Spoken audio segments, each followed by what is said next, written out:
शराब की home delivery Chhattisgarh के बाद अब पंजाब ने भी शुरू की। क्या यही है कोरोना से बचने का सही तरीका, या फिर इससे खुलेगा एक नया नर्क? कितना ठीक है दारू के पैसे से दवा दिलाने का फार्मूला? सरकारों को भी क्यों होती है शराब की तलब? क्या हम शराब से हराएंगे कोरोना को? जनता तो 42 दिन से शराब के बिना जी ही रही थी, लेकिन क्या सरकारें बिना शराब की बिक्री के नहीं रह पा रही? क्या रेवेन्यू की तलब इतनी हावी हो गई है? छत्तीसगढ़ सरकार ने तो शराब की होम डिलीवरी के लिए अलग से एक कंपनी बना दी है, छत्तीसगढ़ स्टेट मार्केटिंग कॉर्पोरेशन। 120 रुपए का एक्स्ट्रा पेमेंट कीजिए और 5 लीटर तक शराब घर बैठे पाइए। इसके बाद पंजाब ने भी कुछ अलग नियमों के साथ अपनी यही व्यवस्था शुरू कर दी। कई और राज्य भी इसकी तैयारी कर रहे हैं। सवाल यह है कि आखिर राज्य शराब की बिक्री के लिए इतने उतावले क्यों हैं? आइए जानते हैं पूरा सच।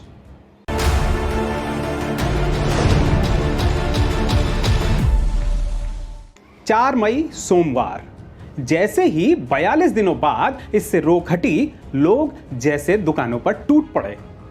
कहीं पुलिस के डंडे चले, कहीं कुछ समय के लिए दुकानें बंद हुई और मुंबई जैसी जगहों में तो इसे पूरी तरह बंद ही कर दिया गया।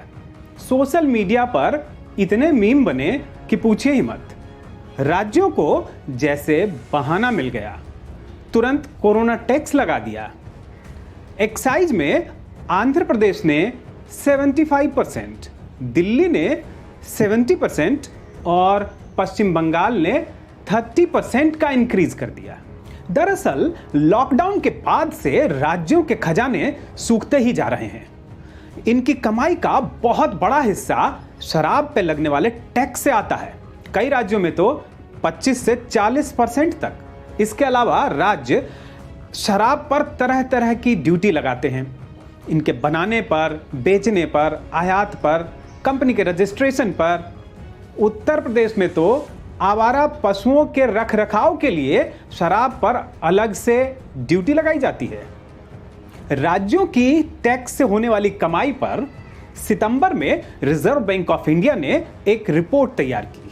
इसके मुताबिक राज्यों की सिर्फ शराब से 1.25 लाख करोड़ की राजस्व की कमाई हुई, यानी हर महीने 15,000 करोड़ रुपए। और यह बढ़ोतरी सालाना 16% की थी। अब अंदाजा लगाइए राज्यों की शराब की बिक्री की तलब का। नियमों को लेकर इतना कंफ्यूजन क्यों? दरअसल संविधान के 7th शेड्यूल में शराब की बिक्री का अधिकार राज्यों को दिया गया है।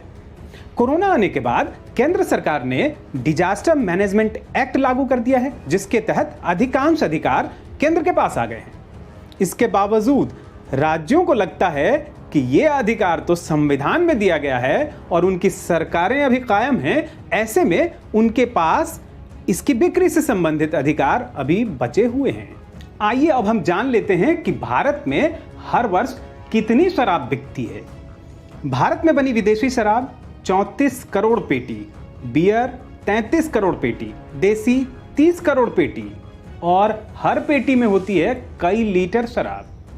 ये करोड़ों करोड़ पेटियां शराब तो हम पी रहे हैं, लेकिन दुनिया में हमारी स्थिति क्या है यह समझने के लिए हम देखते हैं प्रति व्यक्ति प्रति वर्ष कितना उपयोग हो रहा है।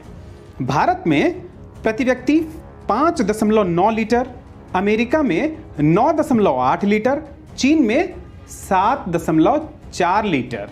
भारत में शराब का कुल कारोबार है 48 बिलियन US का। हमारे देश में 14.6% लोग शराब पीते हैं। विस्की का भारत सबसे बड़ा बाजार है। सिर्फ गुजरात, बिहार, मिजोरम, नागालैंड और लक्षद्वीप ड्राई स्टेट हैं, यानी यहां लिकर की बिक्री बैन है। अब सवाल ये कि क्या पूरे देश में शराब की होम डिलीवरी शुरू कर देनी चाहिए? किसी भी नतीजे पर पहुंचने से पहले यह जान लीजिए कि देश में 5.5 करोड़ लोग सिर्फ इसकी वजह से अलग अलग बीमारियों का शिकार होते हैं। देश भर में रोड एक्सीडेंट के 40% केसेज सिर्फ इसकी वजह से होते हैं। एक्सपर्ट्स बताते हैं कि ऐसी आपदा के समय लोग नशे की ओर ज्यादा आकर्षित होते हैं, लेकिन उन्हें इनसे बचाने की जरूरत है। शराब से आप किसी भी बीमारी की गिरफ्त में आसानी से आ जाते हैं। दूसरा, इससे रिस्क लेने की टेंडेंसी बढ़ती है, जबकि कोरोना के समय में आपको बेहद सावधान रहना होता है। तीसरी बात, भारत जैसे देश में बड़ी संख्या में ऐसे परिवार होते हैं जिसके मर्द अपनी पूरी कमाई इसी पे बर्बाद कर देते हैं और औरतें प्रदर्शन करती हैं। ये सब बेवजह नहीं है। शराब की कमाई से कोरोना की लड़ाई का ये फार्मूला कितना उचित है। आप राजस्व कमाइए, शराब पर टैक्स भी बढ़ाइए। एक्सपर्ट्स भी कहते हैं कि जब आप शराब पर टैक्स बढ़ाते हैं तो इससे आपका खजाना भी भरता है और साथ ही लोगों में इसका उपयोग भी कम होता है। लेकिन सरकारों को यह भी ध्यान रखना होगा कि शराब से कमाई उनका पहला मकसद नहीं हो सकता। होम डिलीवरी इसे सुलभ बनाती है, लोगों को आसानी से उपलब्ध कराती है। इमरजेंसी मेजर के तौर पे भी आप लोगों को सेफ डिस्टेंस पे रखने के लिए दूसरे उपाय अपना सकते हैं। ऑनलाइन या दुकान के बाहर ग्राहकों को एक टोकन नंबर दिया जा सकता है और उनकी बारी का उन्हें फोन के जरिए या ऑनलाइन ऐप के जरिए बताया जा सकता है। इससे दुकानों पर फिजिकल डिस्टेंसिंग बनी रहेगी। तो कोरोना के इस दौर में स्वस्थ रहिए, प्रसन्न रहिए। हमारी राय से अगर आपकी राय अलग है तो भी हमें जरूर बताइए।